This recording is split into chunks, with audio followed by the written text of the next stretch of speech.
Vous êtes en piste, les enfants? Alors, ouvrez votre fromage. D'accord, super! Pour apprendre toute la Torah en s'amusant. Ça c'est sûr.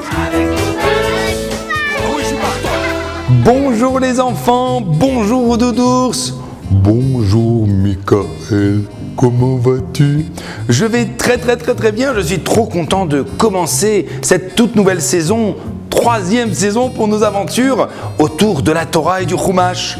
C'est vrai que c'est extra. Tu sais que tout est tellement beau dans cette nouvelle saison.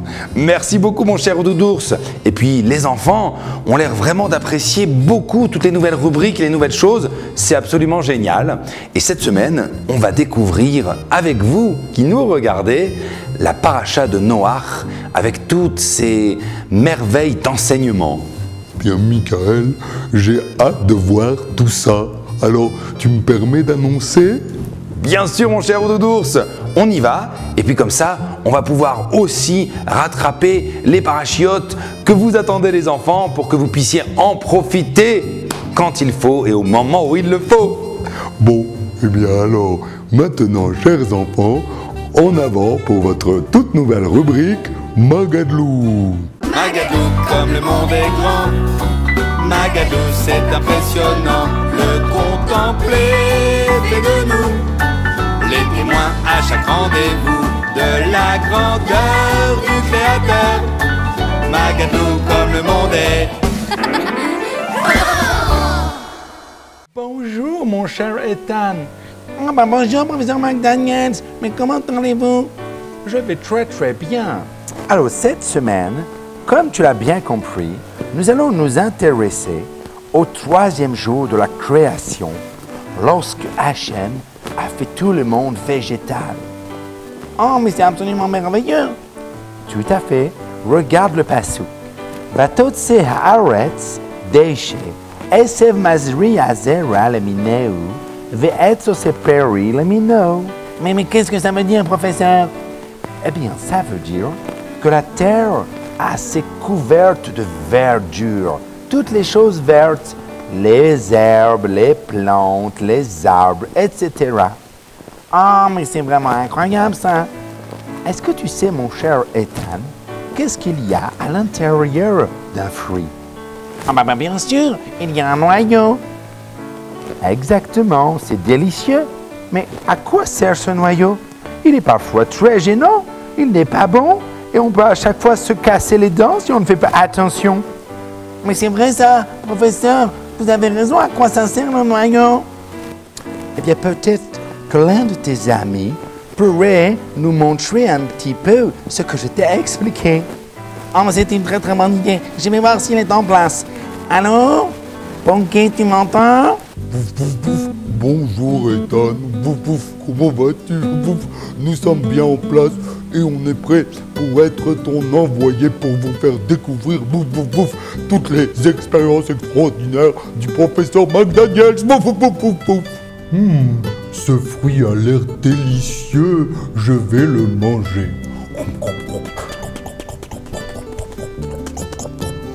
Aïe, aïe, ouille, mes dents, mais qu'est-ce que c'est que ça? Mais ça ne sert à rien, ça fait mal aux dents ce noyau. Oh! Mais alors c'est vrai ça, professeur. Pourquoi avoir mis ce noyau?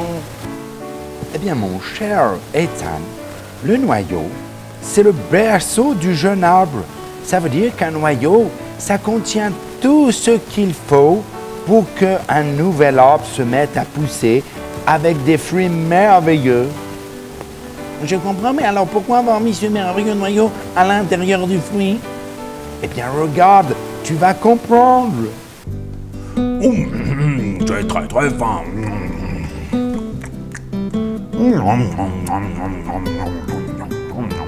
Aïe, oh, voilà ce noyau. Oh, eh bien, je le crache.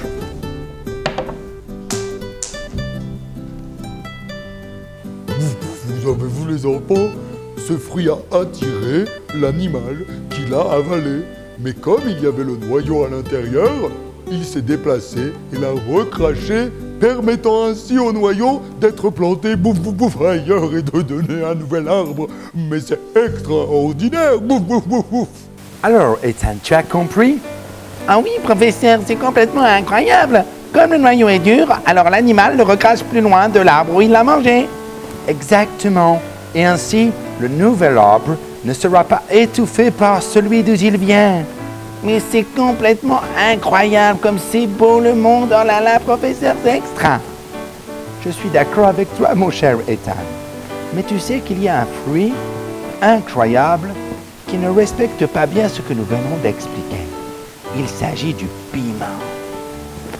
Mais pourquoi ça, professeur?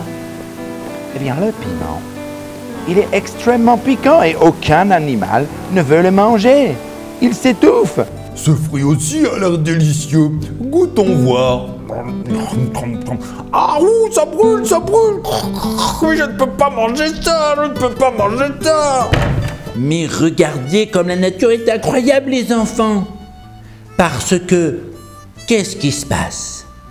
Eh bien, les oiseaux, eux, qui n'ont pas de dents, n'ont pas besoin de mâcher les graines qui sont tellement piquantes avec ce goût tellement terrible. Les oiseaux, eux, avalent le piment d'un coup et ils évacuent les graines qui restent intactes. Et ils les évacuent loin de l'arbre mère. Mais c'est complètement incroyable. Ce fruit a l'air délicieux. Je vais l'avaler tout cru. Je l'avale. Glops, glops, glops, glops.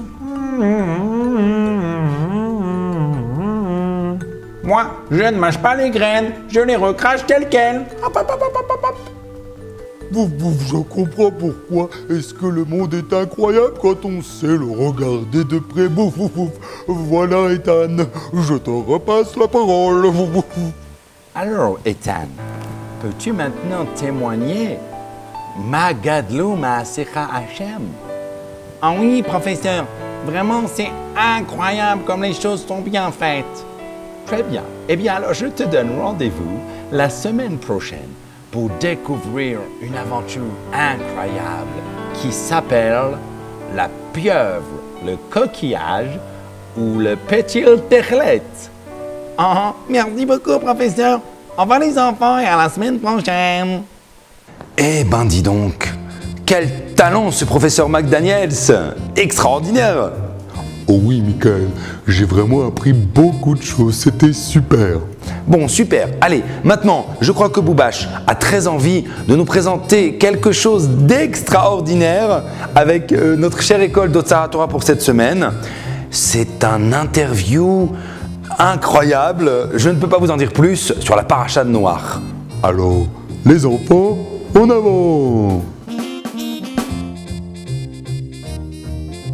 C'est un sens de la Torah. C'est une grande pluie. Un maboul, c'est ce qui me permet de vivre au quotidien puisque je travaille aux urgences psychiatriques. C'est un mot hébraïque. C'est le déluge, c'est quand... C'est une tempête qui a eu lieu à l'époque de Noach. Oui, ça a duré 40 jours. Eh bien, un maboul, c'est quelqu'un qui fait la volonté de Dieu. Ouais. Je sais pas, c'est le déluge. Pour punir les Béné Israël parce qu'ils ils étaient pas droits dans la Torah. Et aussi, je sais pas, voilà. Pour détruire la terre. Parce qu'on a fait les débiles et... Les hommes ne se comportaient pas comme Dieu attendait. Et après, quand on était pas sages, on a fait les débiles, et il nous a punis. Et donc, malheureusement, Dieu a dû détruire totalement le monde pour pouvoir renouveler une nouvelle génération avec de nouvelles valeurs. Les Béné Israël, pas les Béné Israël, les gens qui sont sur la terre ont fait plein de pédis et tout, mais on pourrait aussi dire que c'est pour le kiff. Comment savoir? Mystère et poule de com'. D'avoir plein d'enfants. De vivre en bonne santé. N'est-ce pas là de l'orgueil de demander une garantie à Dieu? Que mes enfants soient toujours en bonne santé. Et d'être riche. Beaucoup d'argent. Qui nous donne de plein de mitzvot. C'est un contrat, ça dépend de quel genre de contrat. Aucune. Je lui demanderai une garantie à vie. Non. S'il a envie. Il nous en a fait la promesse. Alors avec le temps qu'il fait aujourd'hui, j'attendais de dire oui, il peut encore envoyer le déluge. Il est écrit dans le texte que Dieu s'est engagé à ne pas refaire un Maboul tel qu'il a fait. S'il veut, mais il a promis à Noir de ne pas l'envoyer. Il faut nous de notre côté faire en sorte de plaire à Dieu et au contraire Il peut l'envoyer s'il veut, mais il a promis de pas l'envoyer, donc il va pas l'envoyer normalement. de faire tel que Dieu attend les choses. Salut Boubache. Oh là là, Michael, franchement, Boubache, il a fait très fort. Je suis d'accord avec toi, Rododours, c'était vraiment super. Oh là là, quel plaisir, quel plaisir. Bon, bah maintenant je crois que c'est à mon tour. Les enfants, je vous invite à découvrir maintenant avec moi notre nouvelle rubrique, l'alphabet du Aleph-Bet. C'est l'alphabet du Aleph-Bet. Gimel, Daled, Hey, Vav, Daïn, Ret, Tet, Yud, Kaf, Lamed, Mem, Nun, Samer, Aïn, Pei, Zarek, Kouf, Ren, Shin, Taf. Bonjour les enfants et bienvenue dans notre toute nouvelle rubrique, l'alphabet du Aleph-Bet. Je vous demande d'applaudir très fort, d'accueillir et de faire connaissance avec la lettre Bet. Ah, vous vous demandez pourquoi est-ce qu'elle est comme ça? Eh bien, un petit enfant m'a proposé une idée de jeu extraordinaire. En effet, pour les plus forts parmi vous, pourquoi le Bet a-t-il cette forme-là? Alors, envoyez vite votre réponse à boubache@boubache.fr et la semaine prochaine, quand on découvrira une nouvelle lettre, je vous donnerai l'explication et la réponse. Alors, bonne chance! Bon, alors notre cher bête, vous savez, comme je vous l'avais déjà expliqué, que dans le Sefer Torah, il n'a pas exactement la même forme. Regardez comme il est beau! Vous avez vu? Là, il est bien droit, bien comme ça, carré. Exactement. Ensuite, comme maintenant vous le savez, le bête a aussi une forme cursive, celle où dans les cahiers, tous les petits écoliers qui écrivent en hébreu peuvent l'écrire rapidement. Voici sa jolie forme. Et d'ailleurs, il faut bien que je vous le précise, maintenant, toutes les semaines, vous pouvez télécharger les enfants sur notre site des fiches d'exercices extraordinaires pour apprendre à écrire le Aleph-Bet. Si c'est pas merveilleux pour les plus jeunes d'entre vous, alors papa, maman, allez vite télécharger et imprimer les fiches d'exercice pour arriver à faire des bêtes splendides pour toutes les petites filles et les petits garçons qui nous regardaient. Et enfin, pour terminer, comme je vous l'avais déjà dit la dernière fois, vous savez qu'en hébreu, on ne comptait pas avec des chiffres. Alors, si on doit compter avec des lettres, à votre avis, le bet étant la deuxième lettre de l'alphabet, quelle est sa valeur numérique? Quel chiffre représente le bet? Bien sûr, le bet, c'est le 2. Et voilà, nous avons terminé notre voyage dans le monde de la lettre bet. Je vous laisse donc avec ce jeu tout à fait sympathique. N'oubliez pas d'aller télécharger les exercices et je vous dis à très bientôt pour découvrir une nouvelle lettre. Bye bye!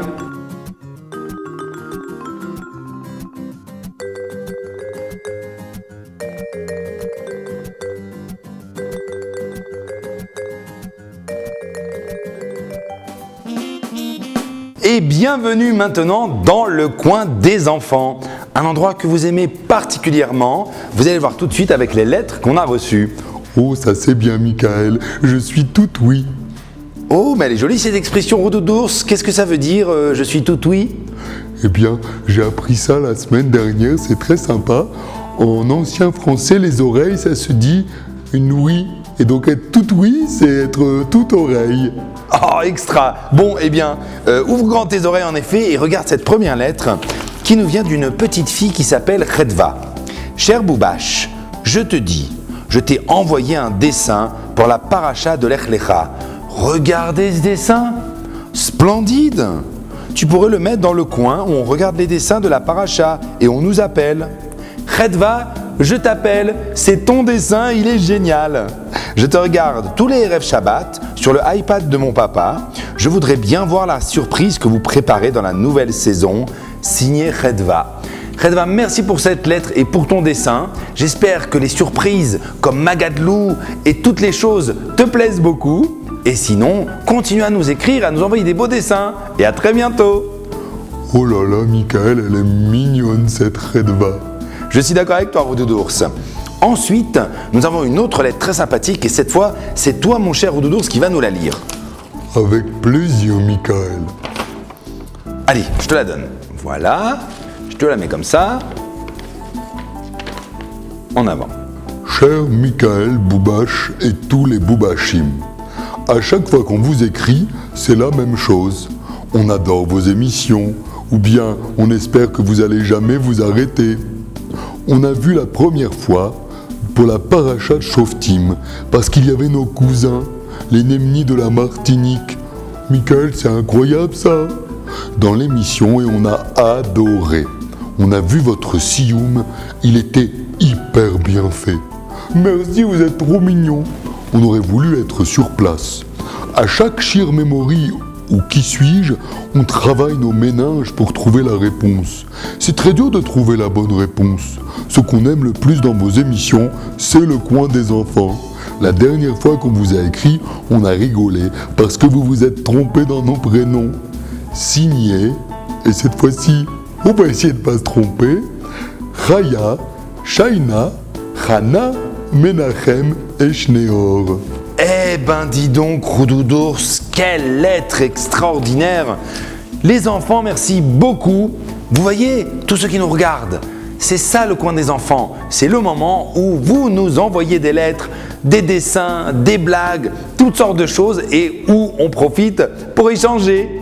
Maintenant, il faut qu'on découvre quelques dessins de certains enfants que nous aimons beaucoup qui sont de retour. En effet, regardez les dessins de Shmuel, s'ils ne sont pas magnifiques. Alors, il y a bien sûr une petite bande dessinée sur l'histoire du déluge incroyable. La Teva qui se pose sur la montagne de Ararat, les différents étages de la Teva, la construction de la Teva bien sûr, et puis la Teva avec des pics pour en faire une marionnette. C'est absolument génial. Shmuel, merci beaucoup et nous sommes très contents de te retrouver pour cette saison 3. Merci à vous tous.